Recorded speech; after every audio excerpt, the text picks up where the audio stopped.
Yo, what's going on, guys? Welcome back to Bullony Basketball. Joined today by the one and only Coach Evan. How's it going, my man? It's going great, dude. Thanks for having me again. It's been a while. When was the last time you had me on? It must have been I think it a was couple the months at the least. the trivia tournament. I think is what it That's was. right. That's right. That's right. Um, The crash and burn. Yes. well, maybe if there's a tournament at the end of this season, you can redeem yourself. You know what I mean? There we Um, go. That's what I need. we do have a game at the end, so maybe you can, perform at a high level in that too. But we'll just have to see. Um, but we have a lot of stuff to talk about today. The first full week of NBA action is behind us now. But we'll start off, I guess, with probably one of the most impressive, maybe surprising starts by a team to start the season, and that is the Portland Trailblazers. Currently, they're 4-0. Of all the undefeated teams, they have the most wins because there's also the Bucks, but they're 3-0. And Damian Lillard has just looked like a man on a mission. It seems like a lot of people counted him out last year. There's also Simons. He's kind of stepped up his game, kind of as that guard alongside Dame, but doing a little bit of the things that CJ kind of was never asked to do per se. And then obviously getting guys like Jeremy Grant, Josh Hart in the last year, that's also helped to their defense as well. That's why they were a top 5 defense coming into the night. But I guess asking you, what do you make of the Blazers? Do you think this is maybe sustainable? At least maybe not 4-0 because they're not going to go 82-0. But do you think it's sustainable for them to be, in playoff contention throughout the year? And what do you make of Dame's hot start?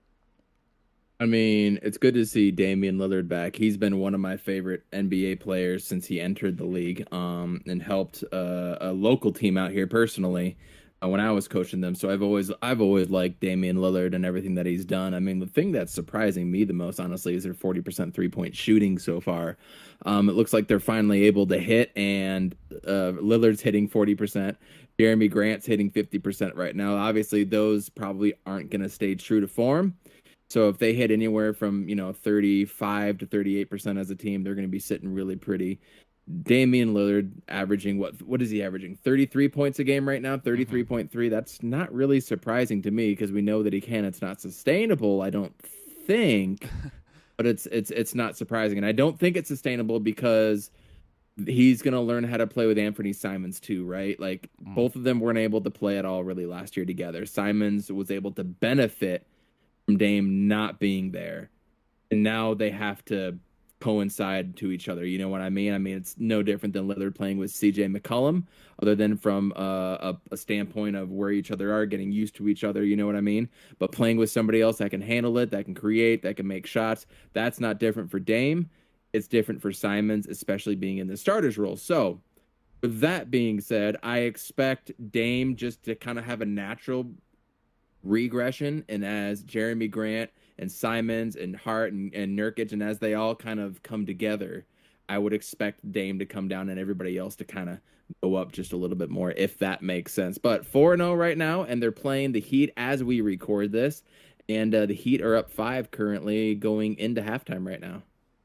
Yeah, see, the thing too is that everyone knows what Damian Lillard's done, and the fact that last year, I think people thought he wouldn't come back quite the same. Maybe kind of were forgetting about him, but it's not like Sleeping. I guess to throw like an equivalent, it's not like Ben Matherin for the Pacers, for example, where it's like he's a rookie. Right. People don't really know him yet, so a long time this year he might get like single coverage, or people might forget about him in some instances. Like it's going to take very little time for people to be like, oh, shoot, we're not going to double team Damian Lillard, right? So that Right. 33 points per game probably isn't going to be sustainable, especially because you got other guys like Simons, Jeremy Grant as well. I think I agree with you that I don't think the 3-point shooting at that high is sustainable because guys like Grant and Josh Hart and even their rookie Shaden Sharp, once you add Gary Payton the second to the mix, like those guys aren't going to be shooting at a high level most of the year. Now maybe Dame, yeah, I could see Dame averaging 40% from 3 for a season.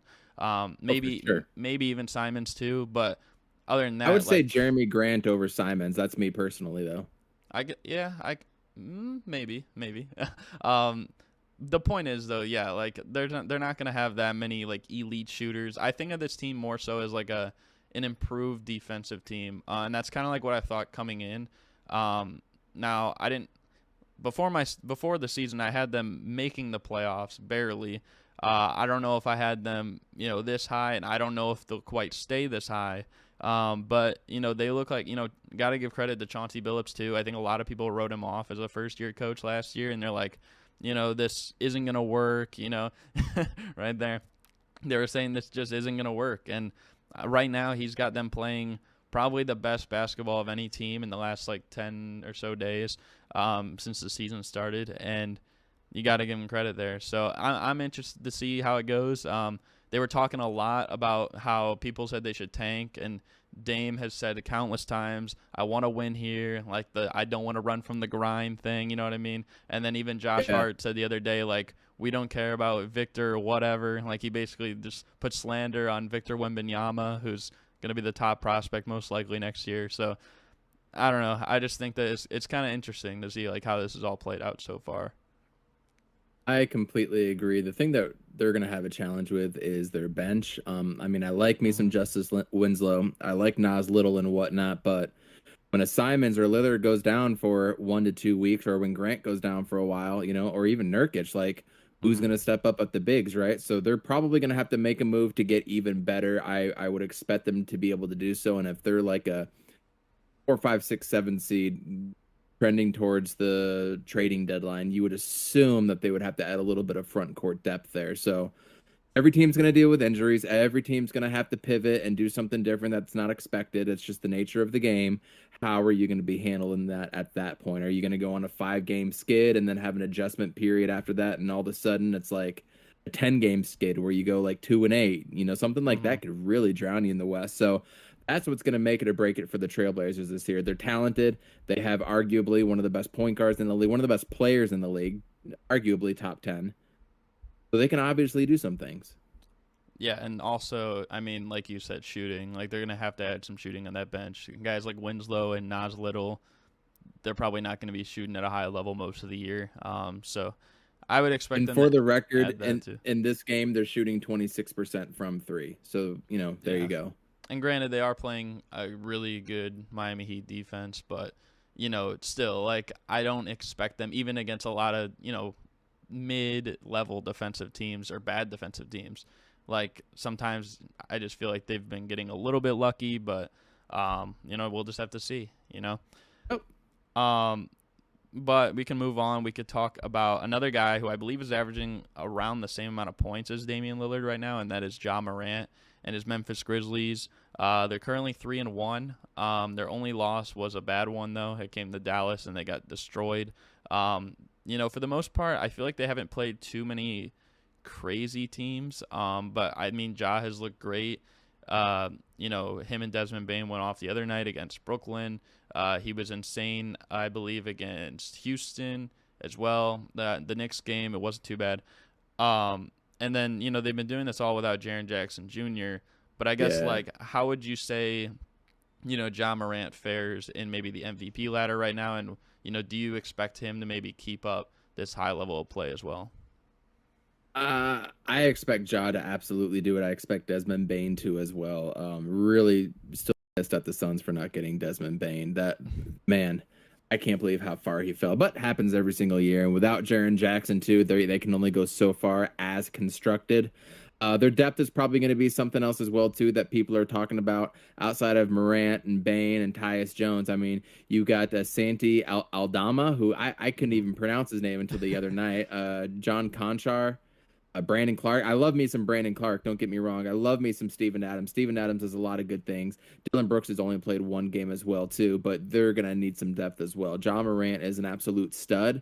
It's been proven the past few years he's going to miss, 15, 20, 25 games, right? Like, that's going to happen. How does this team respond as well? So, I mean, I love what the Grizzlies did last year. Again, not 100% sure it's attainable from last year, but they're proven otherwise now.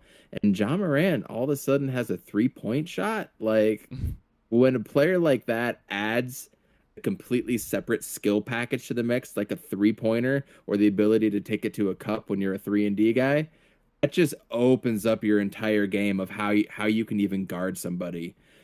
I don't know how you guard John Morant. I don't know how you stop him because he's so dynamic and explosive. I could see him being the front runner of the MVP, but I hate talking about MVP talks right now too when it's like 4 or 5 games into the season. Yeah. It's so hard to like really pinpoint it right now. But if put into my head, I mean it's him, Dame Lillard, and Devin Booker for me as MVP favorites in the tops.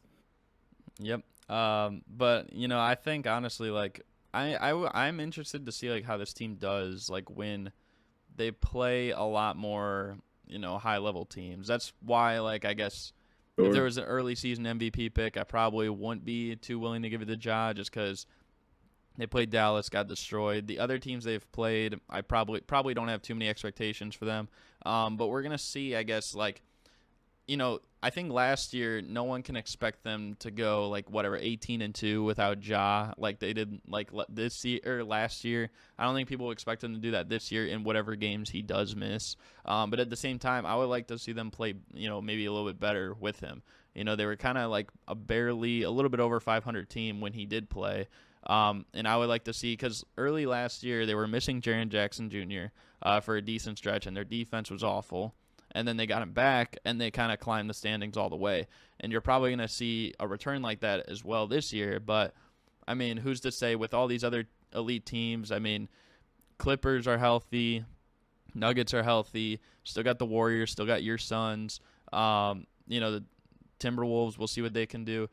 Pelicans, like, there's just so many teams this year that I feel like it'll be hard to, I guess, replicate that same thing if they fall into a hole when they get into the deeper part of their schedule and play like these legit teams. But I mean, this is you're right. This is the healthiest the NBA has been. So mhm, what's it going to look like when a lot of these teams play the heart of their schedule? You're completely right. so we'll see. I mean, if they're beating like a team like the Clippers, then the Suns, then the Celtics, then throw in my Bulls or something, then maybe I'll think otherwise. But for now, he is playing really good. I would still say Dame is my front runner, but he's definitely like up there as one of the best players in the league so far the past like 10 or so days. Nice. But moving on, I know you mentioned for your top three for MVP, you got Dame, you got Ja, and you got your man Devin Booker. We'll talk about something with his teammate CP3 Chris Paul, who's notched 11,000 assists over his career. But just as a whole, you can kind of tell me what have you seen from Chris Paul? It looked like the first few games he was kind of being maybe too passive, wasn't really doing too much. The last game the other night against Golden State, he looked pretty nice. Ton of technical fouls in that game. But just tell me, as a Suns fan, what's on your mind with Chris Paul? What's on your mind with, Devin Booker, the whole Ayton thing, Jay Crowder, if you want to throw that in too. I mean, the whole Aiton thing was completely overblown, even by myself, over the off season. And as far as Chris Paul is concerned, I mean, it just looks like Chris is making a conscious effort to make other people create. He's not going up and he's setting everybody up now, man. Like that's not going to be his game. We need to make these other dudes do some of this. There's been some things going around Suns Twitter and Suns podcast where they're saying, sometimes having Chris Paul here was actually a deterrent for a lot of these young guys. It stunted their growth, in other words, because they were just relying so heavily on Chris Paul and Devin Booker to do all these things. And I think to a point that's true, but I don't think they would be to where they are as a team without him, obviously. But when it comes to their own playmaking, I think they were so focused on doing so much elbow action off of screen and rolls and pick and pops, and everything was kind of evolving around there. And then you had the short corner shots. But now he's making a conscious effort to get it to guys in space so that they can make their own move. He's not setting up a pick and roll and making guys collapse onto him and then passing to an open guy for a shot. No, he's making sure guys get a little space, like the guys that are defending whoever's in the corner, whoever's guarding Mikal Bridges. He's not going to that corner to make the guy slack off now. He's going over to that side just to make that defender aware, just a little bit of space, so then he can pass out to Mikal or Cam Johnson and they can make a play or something as well too. So he's making a conservative effort to not play make, believe it or not.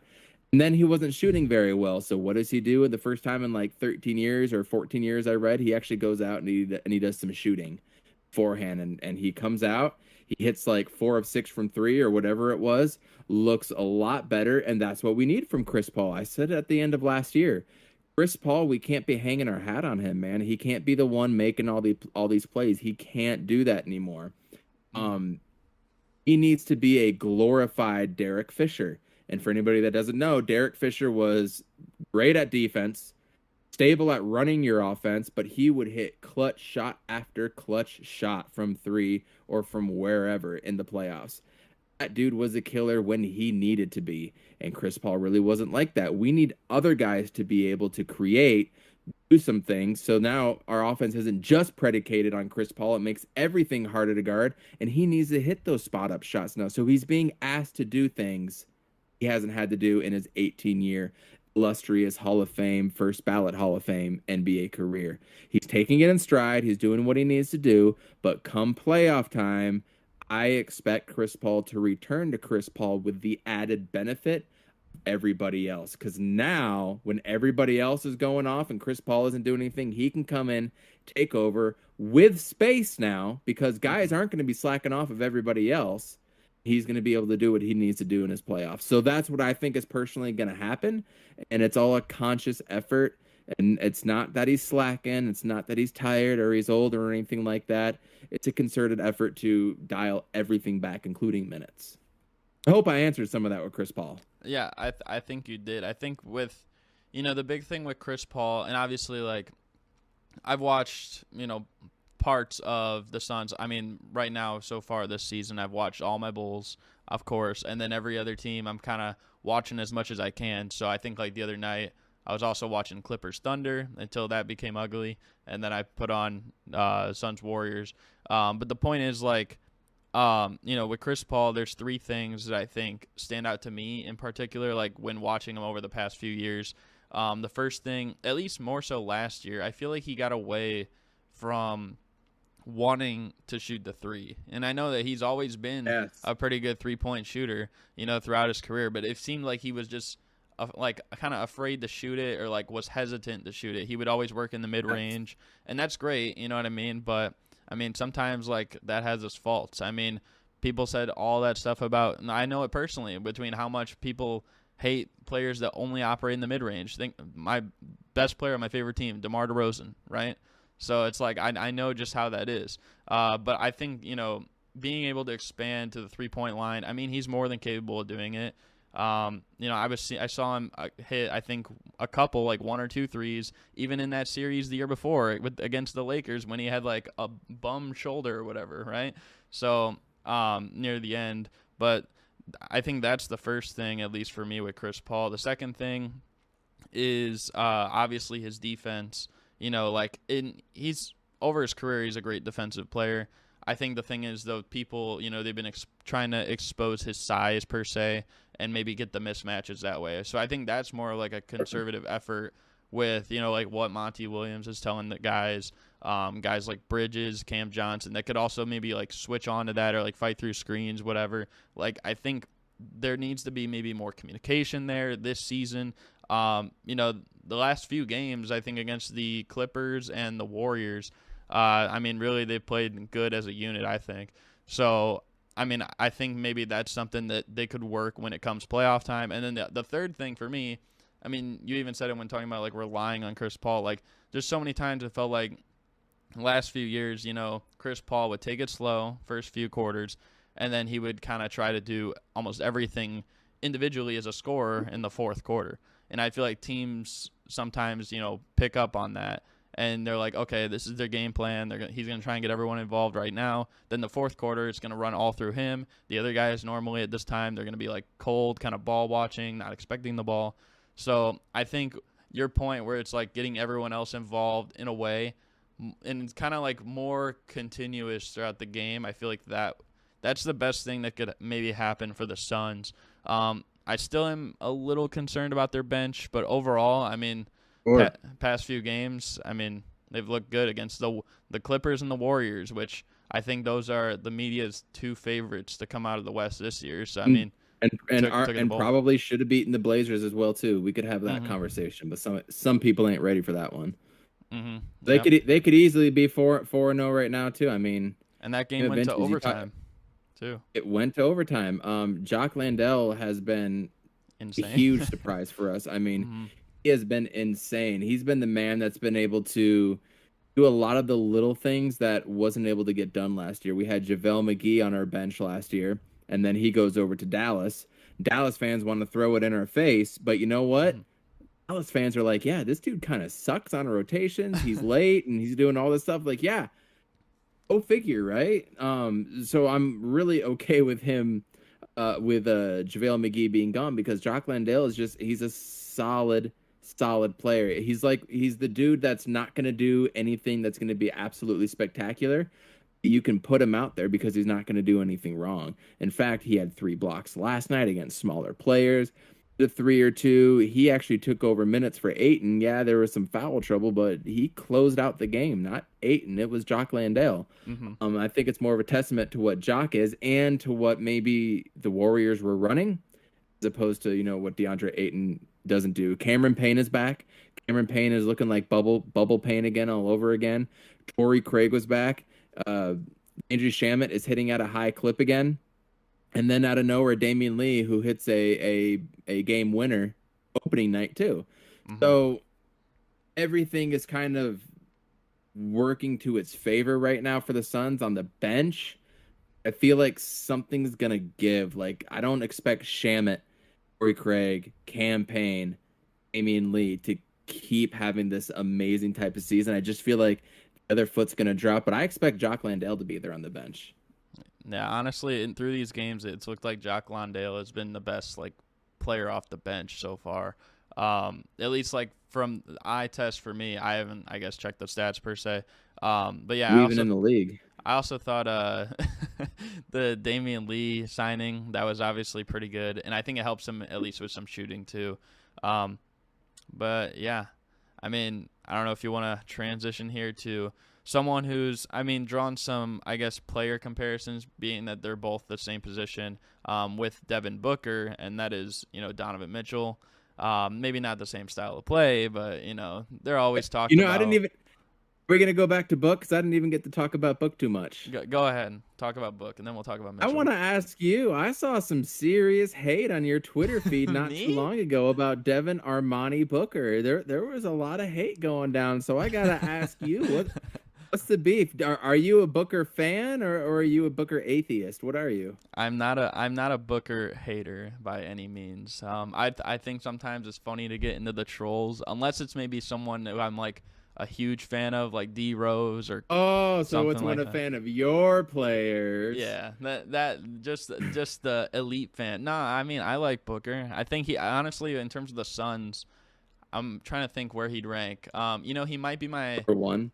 No, he'd be number 2. He's number 1 is Torrey Craig, because I met him in person. He gave me a high five at a Pacers game, so I got to put him number 1. But no, Devin Booker, yeah, he's probably number 2 then. But no, was that all you had to ask me? In about 2 seasons, this season and next season, and this is only if he averaged 25 a game.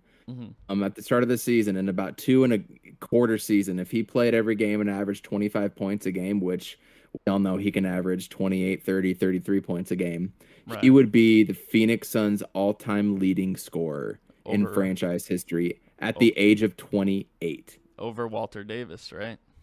Correct. Yeah. It's absolutely ridiculous to think about that. Like, he's going to have the all-time record in probably rebounds, probably steals, probably blocks, probably three-point makes, attempts, points per game.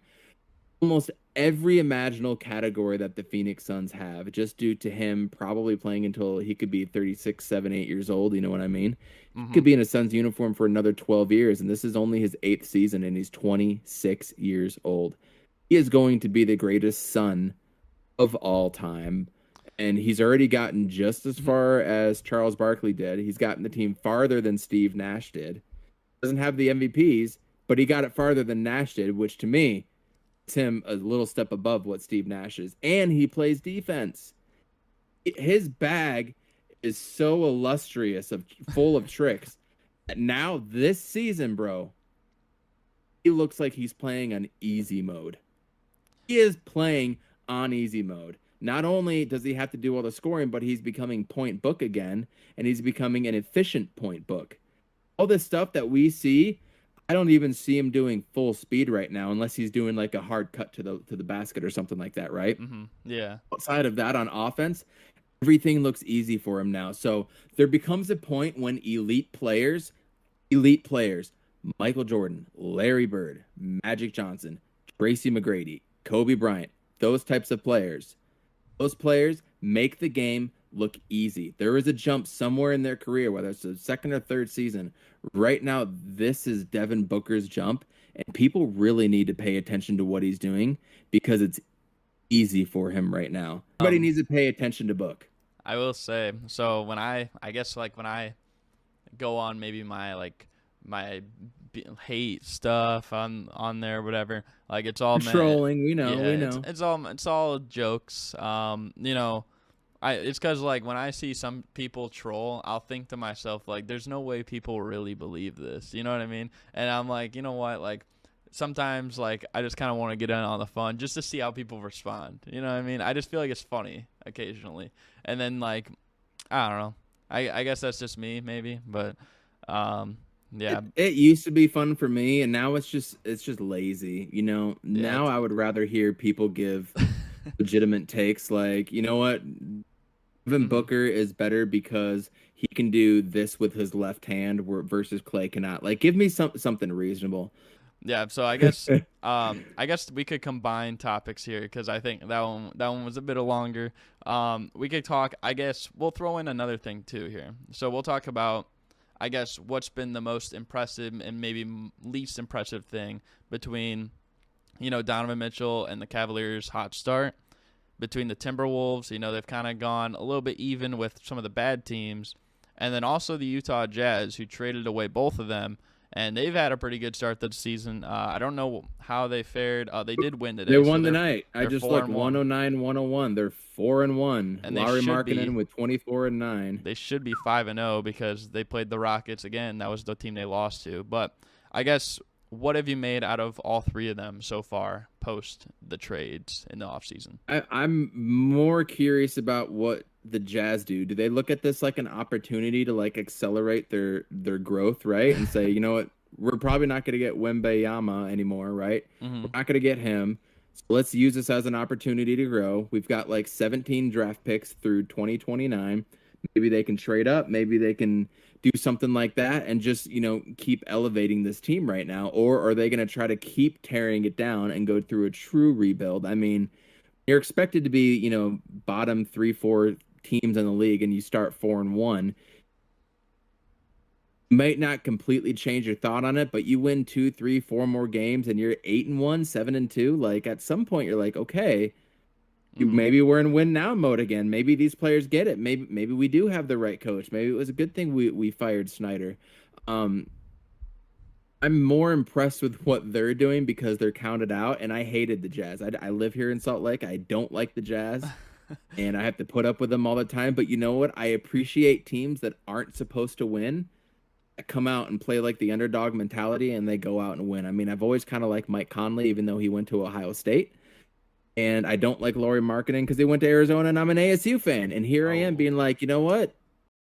Good for them, man. They were written off by everybody. Minnesota's a different beast altogether. Minnesota, I think, is going to be the worst team out of the three. Have the talent, and Anthony Edwards is still young, and he's got time to learn into his new role. They don't have any type of dude in the locker room that's going to be chirping up to everybody. Rudy Gobert can't be that dude. Now they're asking Cat to go out and guard dudes on the perimeter, be a spot-up shooter now. I called at the beginning of the season he's going to have his worst statistical year of his career, and Rudy Gobert might have his best because there's one less person on the perimeter, Karl Anthony Towns, that can't defend, which means all roads lead to Rudy Gobert, but which also means it's going to make it easier for them to play off the court if they get to the playoffs. So Anthony Edwards needs to step up. They need to have a veteran voice in that room. It seemed like it was Pat Bev last year. Angelo Russell is all over the place, up and down, left and right. Not impressed with what they did, but I do think Anthony Edwards is the truth. I just don't think we're going to be able to see it this year as far as the Cavaliers are concerned. I've always liked Spider's game. I just didn't want him here in Salt Lake because I just didn't want to hear it all the time. I like what he does. I love Darius Garland. I love Evan Mobley, even though he went to USC. I like what they're doing, what they're putting together. Having Kevin Love and then Ricky Rubio like off the bench as well too. I love what they're doing. I think they're a top 3 or 4 team. Maybe if they're lucky, get to the Eastern Conference Finals, but I don't see that. I see them as a second round out or a tough first round out, depending on their seeding and matchups and injuries at that time, right?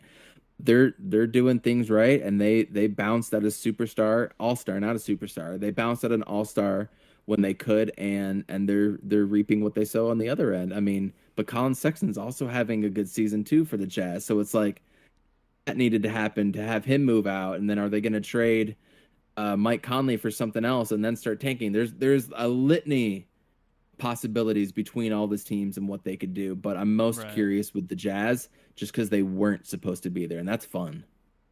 Yeah, I would have to agree with you that I'm also the most intrigued about the Jazz. Literally, I was at home last weekend, and I'm literally at the TV watching with my dad on Friday night. We're watching them when they played the Wolves with Gobert, and I was literally getting excited watching the Jazz. I'm like, I want them to win so bad.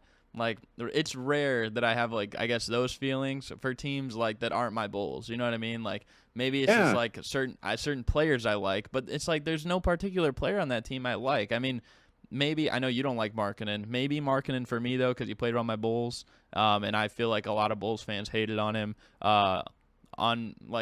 He didn't deserve really all that hate. He's just though. young. He was just young. Yeah, but I think they're intriguing, and I think they're gonna be like a scary team per se. I feel like they're not gonna trade everybody, like people think, and I think that they'll probably find themselves competitive to some degree. They might be in the play-in, you know what I mean? And the Timberwolves, I'm right there with you. I think that they're kind of a disappointment. I know a lot of people didn't like that. I didn't have them making the playoffs in my predictions before the season. Especially they were upset because I had Portland above them. Look at where that sits now. You should. It's very early, but gotta gloat while I can.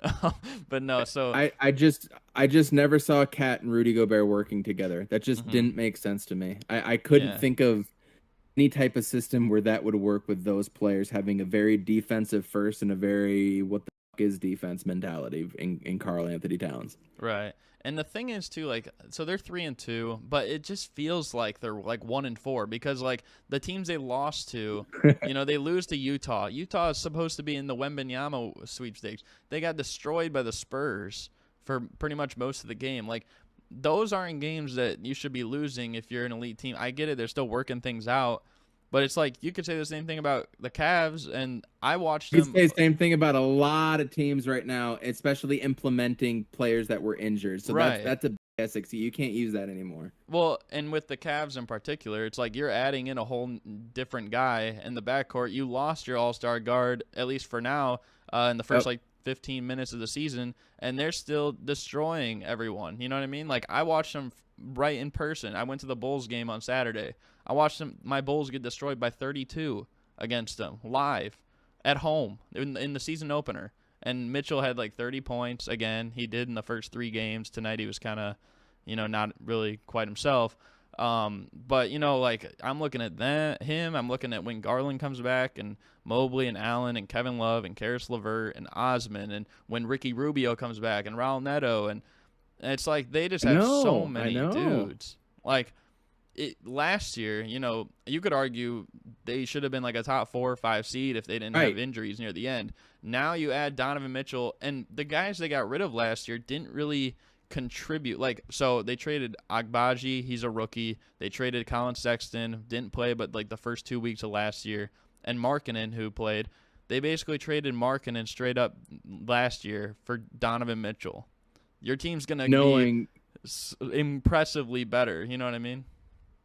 Yeah, absolutely. I love what they've done. It's smart. They did a great rebuild.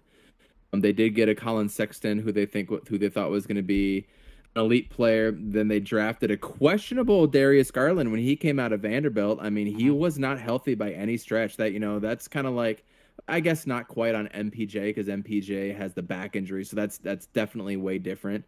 But they were like, let's go for this dope backcourt. Hit on one of them. I mean, 2 years in a row they hit on their top pick, Mhm. or 2 years in a row they hit on a top pick, and then the other one just kind of fell off. So you hit 1 out of 2. That's usually pretty good for NBA standards. And Mhm. and he's kill. I love Darius Garland's game. You know, I would argue that those two should probably be in the All-Star game here in Salt Lake that I get to go to this year. I'm so excited. Um, I could argue that those two guys definitely deserve it, but I mean, it's looking like Spite is definitely at least going to get the first nod. And the fact that they stuck with Garland too. I still remember after his first year, there was, I forget, someone came out with an article and they called him the worst player in the league. After his first year, he was voted the very worst player in the whole league. So it's just crazy. Three years later, he's already an all-star, and he looks like he could be a second-time all-star as well this year on a team that might be at least a top 4, top 5, whatever in the East. Didn't even play tonight. Yeah. So I mean, we'll see though. Like I'm excited to see when they like get more familiar with each other too, because I think they'll be the best team of these three.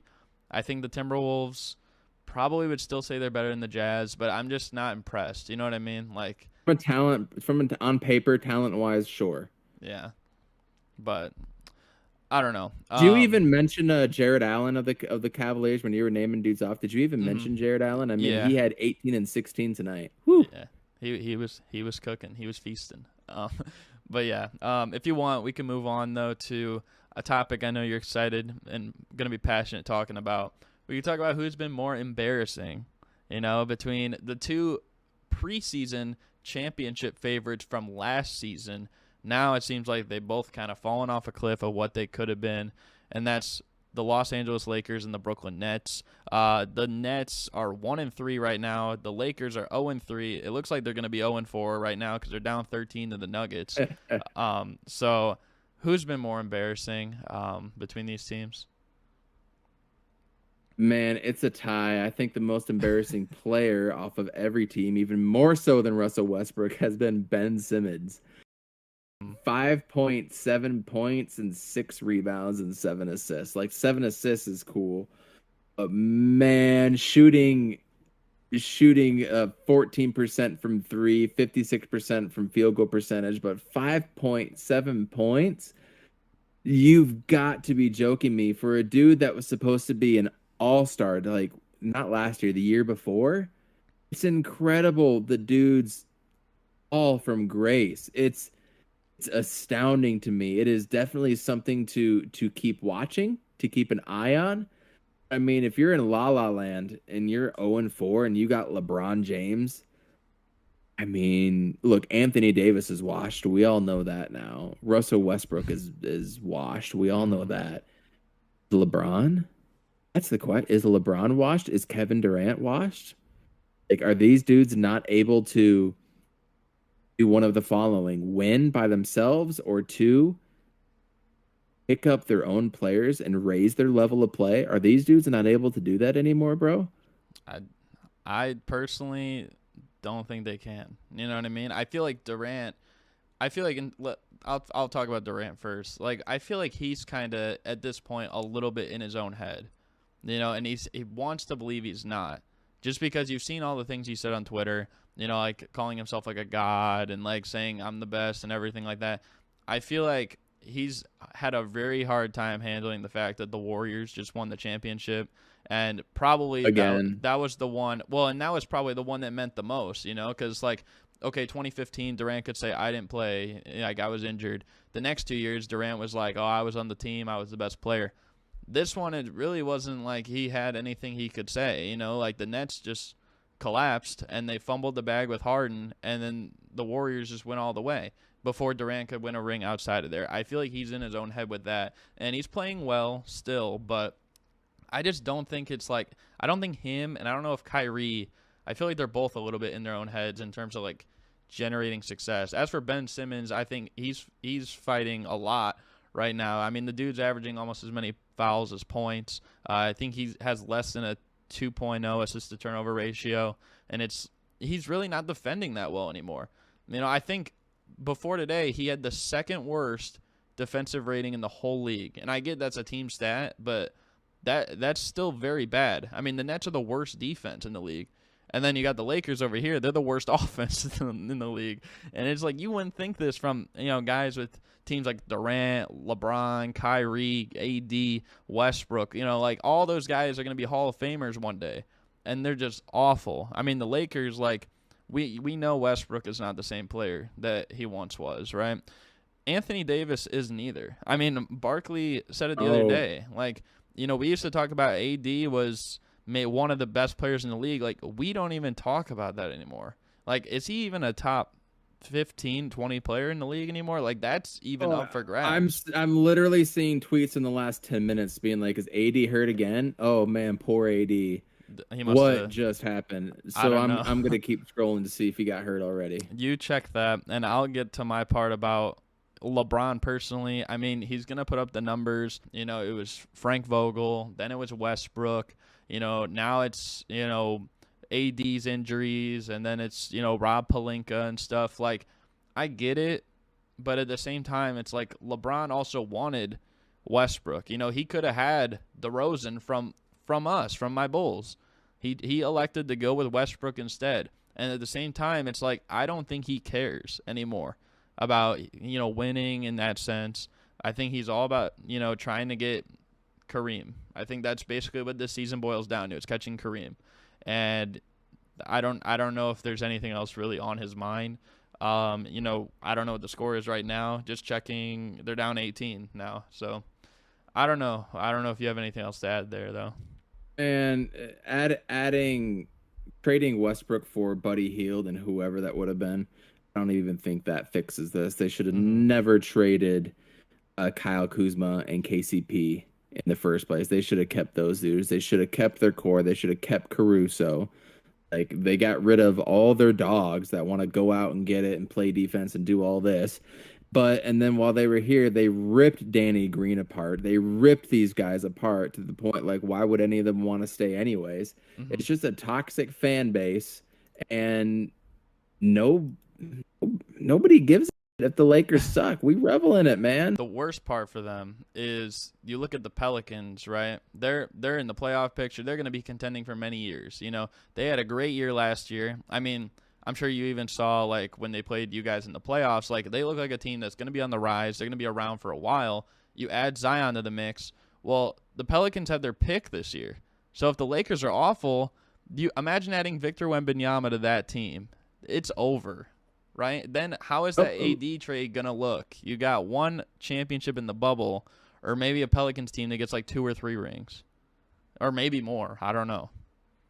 What would a team consisted of Kyle Kuzma, Brandon Ingram, Lonzo Ball, Jordan Clarkson, Josh Hart, Julius Randle? What would that team look like with LeBron? Well, right? all those players you just listed are on teams with winning records right now. And I get it, Lonzo's hurt, but even he is. Their Bulls are 3-2. I just think that they're in a deep hole right now. The rest of their team is just straight up bad. They have no shooters, no defense, no experience with the other guys. So, but yeah, if you want though, I mean, I feel like we've talked a lot and it's been great.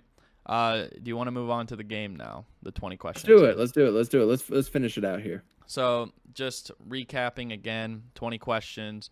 Coach Evan can ask me 20 questions. After every single one, he has the option to guess a player. That doesn't count as one of your questions.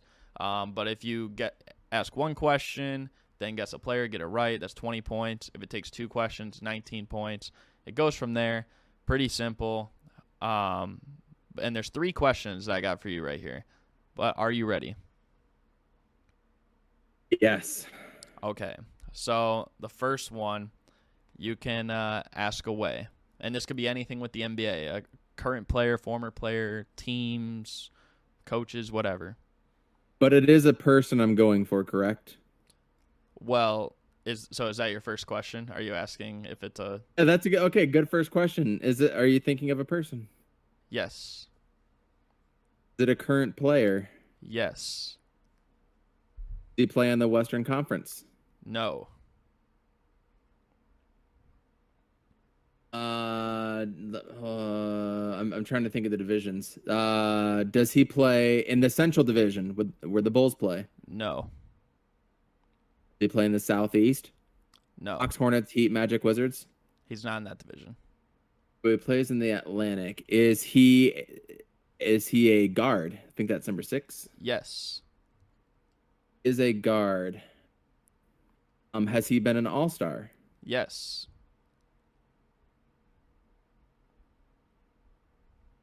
Kyrie Irving? It is Kyrie Irving. Yes. Wow. Okay. So that's 7. Well, that was so your player doesn't count after that. So it's Oh, okay. seven questions. So that's 14 points that you got. That's redemption, baby. Let's go. So the maximum amount is 16 or 60 points you can get because there's 3 questions. But we'll see how you do on the second one. Are you ready for number 2? Yes. All right. You can ask away. Is it a person? Yes. Is it a current NBA player? No. Is it a former NBA player? Yes. Has he played since the year 2000? No. Has he played since the year 1990? Yes. Did he play for a Western Conference team? Yes. It's yes, sprinkled in there. I mean, Did he win a championship? no. Not win a championship. Did he play in the finals? He did not. No. Did not play in the finals. Is that 8 questions? I think that's 7 right there. I've got 7. Could be wrong though. Okay. Fine. I'm fine if it's 8. I'm trying to. Okay. Wait. Whatever. We'll say it's 7. I messed up, so I'm giving you the benefit of the doubt.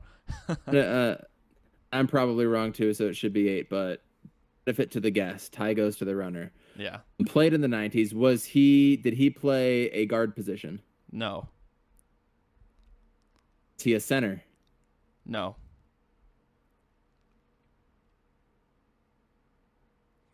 Did not play in the 2000s. He played back. I'm just gonna.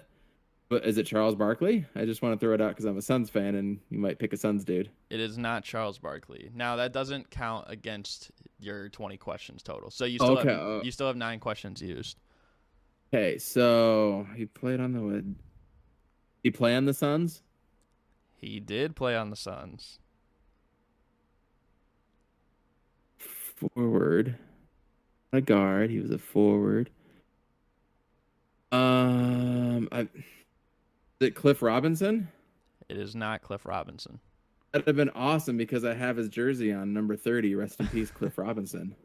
That would have been crazy.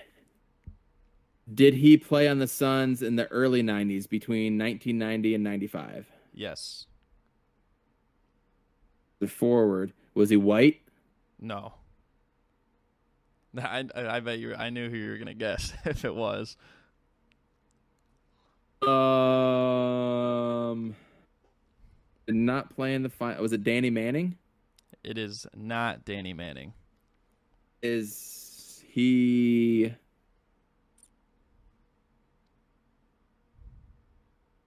Is he a bench player? So when you say that, like with the Suns, Was he a bench player with the Phoenix Suns? he was not. Was a starter, and I can't think of his name. In the early 90s, not a white dude, but he didn't play in the finals, which means he might have been, he wasn't on the 93 team, but he could have been on 94, 95, or the early 90s. Not Barkley. It's not Danny Manning.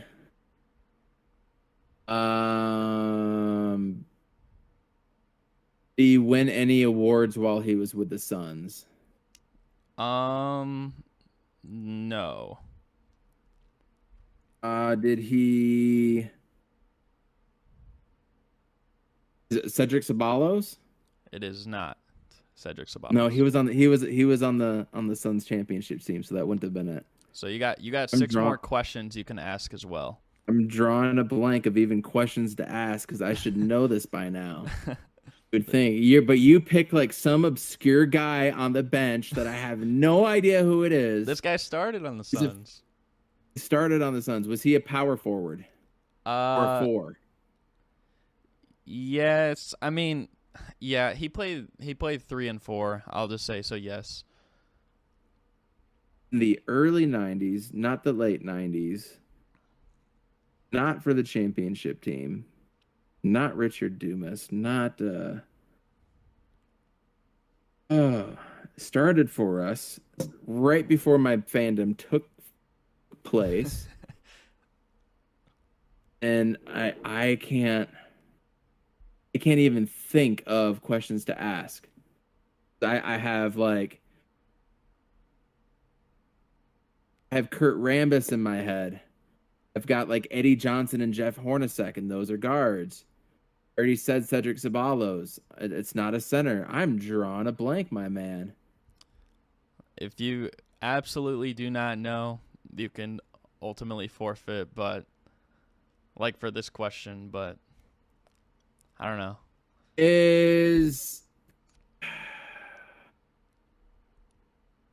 West was a center.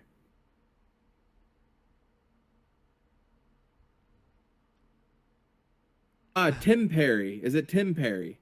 It is not Tim Perry. I give up. I have no idea who it is. Who do you got for me? You give up? Give up.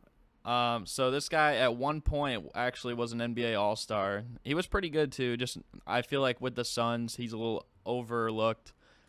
He was most known for the Sonics, and that is Xavier McDaniel. I would have never you're completely right. I would have never guessed that was before my time.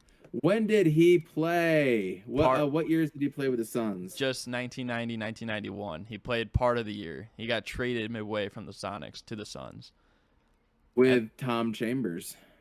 Yes, I believe played one. No, Tom Chambers was a free agent signing.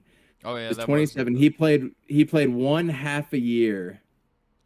Yes. Yikes. Yeah, I knew that was a tough one. I knew it would throw you off a little bit.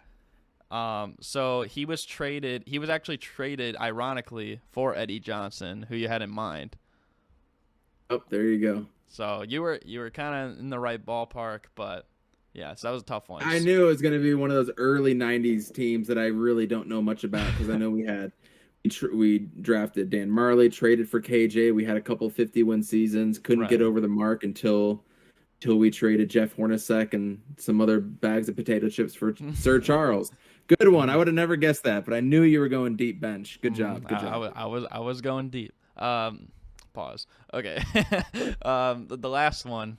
So number 3, and you can. Are you ready for number 3? No, but here we go. Okay, so you can ask away. Is it a player? No. Not a player. Is it a team? No. Is it an object? No. I feel like that would be rude to say, so no. It's not a thing. It's not a physical thing that you can pick up like an object is what I mean. I mean, like, no, it's not like an actual like a ball, object. A piece of paper, a pen, an actual object. No. Not a person. It's not a team. It's not an object. Well, it's not a player. You guessed. It's not a player. Oh, it's not. Thanks for the hint. Well, is it a coach? Sure. Yes. I feel bad if I like lead you into the wrong way. You know what I mean? So. No. My next thought was like, well, is it going to be like somebody in the front office? So it was a coach. Is it a current coach? Yes. Western Conference coach. Repeat what conference you said? Is it a Western Conference coach? Yes, it is.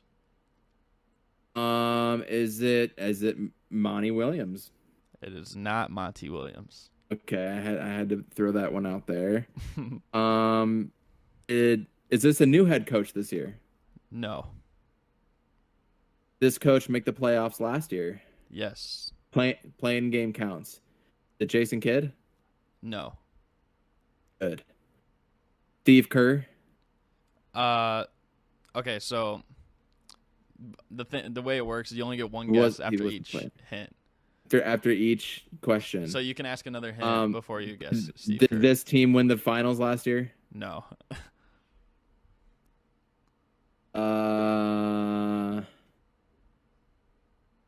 Was this guy a former? Was he a former player? No. Did he win the Coach of the Year last year? No.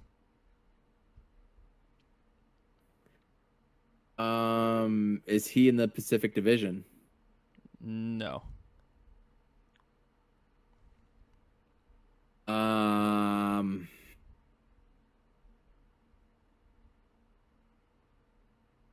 Not a new coach. Chauncey Billups? It is not Chauncey Billups. Is it a coach in the Southwest Division? Dallas, Houston, Memphis, New Nope. Orleans, and San Antonio. It is not. So it's not a new coach, which takes the Utah Jazz coach out. It's not the Portland coach. Is it? Do I have to give you a name, or can I just name the team? Because I don't really know. I don't know his name. I mean, you could, I guess, say the team. Is it the Oklahoma City coach? It is not OKC. It's not their coach. Is it a coach? How do I phrase this? Does he coach Nikola Jokic? Yes. So it's the coach of the Nuggets, whatever his. I can picture him in my head with the bald hair and everything. So it's Yes. that coach. It is Mike Malone. Mike Malone, that's right. Yep.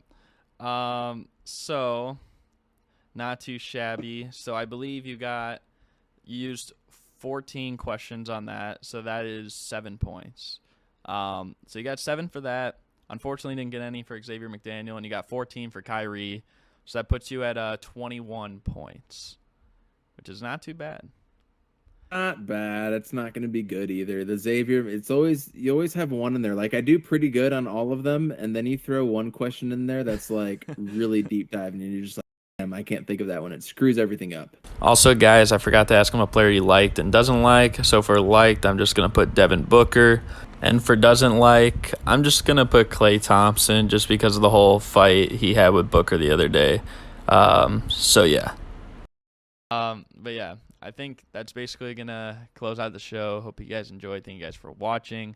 You got any final thoughts? Want to tell the viewers where to find you? And first off, just watch Devin Booker and watch him play and watch him go one-on-one on people and try to just appreciate that aspect of the game. You don't have to like him.